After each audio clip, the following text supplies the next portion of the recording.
today's shoot was a beauty shoot, and we decided to embellish the makeup using different headpieces and kind of frost up the face and build the makeup throughout the day as it went. It was quite a challenge drawing together the different concepts with the headpieces and the makeup, simply because both of them were quite strong in their own right, and we really wanted to tie this in together.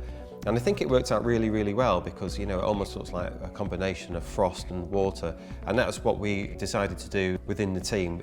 So Chris sourced the headpieces, and Inga sort of built a really detailed mood board about how she was going to progress the makeup, and this really helped tie the whole thing together.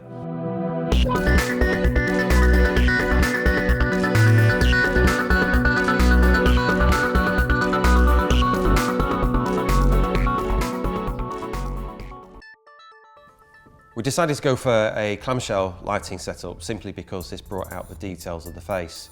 We kind of tried to keep it simple, allow the model a lot of movement without moving into the shadows, and that was one of the main concerns with the beauty shoot, that we didn't want to create too much shadow on one side of the face and lose the detail of the makeup.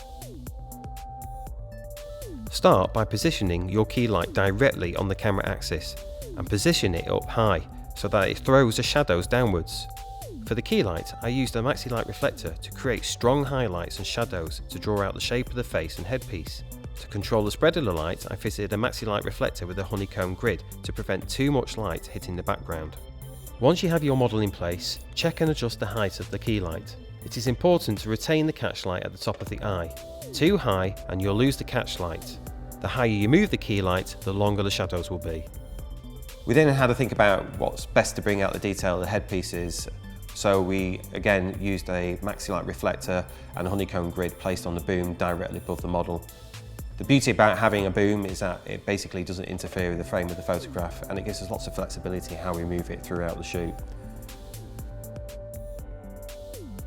Honeycomb grids are an excellent way of controlling the spread of the light, which is especially important when you are using a hair light.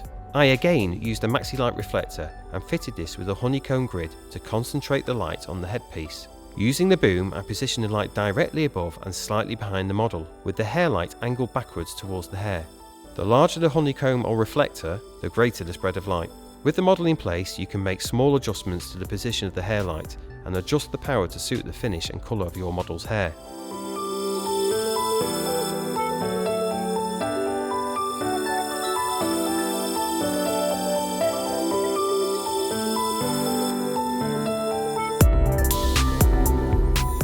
For the fill light, again, as part of the clamshell technique, we used another maxi light, and we placed this on the floor stand and literally directed this up towards the model.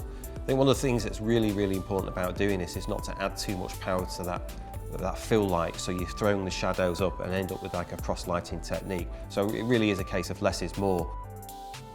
Direct the fill upwards so that it is lighting the model's face from underneath. Start on a low power, or approximately 2 stops lower than the key light. Increase or decrease the power until you are happy with the depth of the shadows.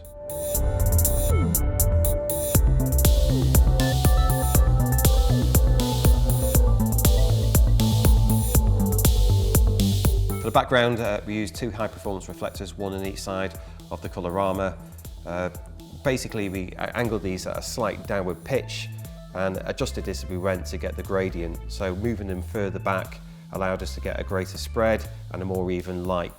It's particularly crucial, I found, to meter these equal on both sides and then adjust the lights throughout the set, so you can then decide whether the gradient is going to work in relation to the headpiece that you're actually using. Position your background lights on each side of the model and at an equal distance from the background. For most of my backgrounds, I used a high-performance reflector, as it creates a broad, even spread of light, which can be directed more accurately than a softbox. Using a light meter will allow you to get the power output equal on both sides and achieve a consistent background across the frame. It is then a case of adjusting the angle of the lights to control the depth of the gradient.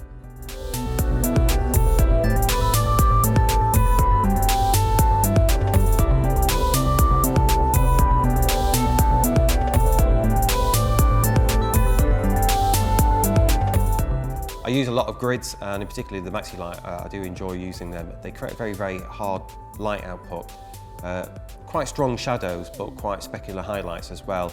So it's great for bringing out detail of makeup and headpieces and things with strong shape and bold colours. I chose to use the Creo generators and the Gemini Pros today simply because I'm used to using them and they have a very, very quick recycle time. But it's also important to remember that it's the modifiers and reflectors that actually create the effect. And you can achieve the same look by using the Gemini 200s and 400s.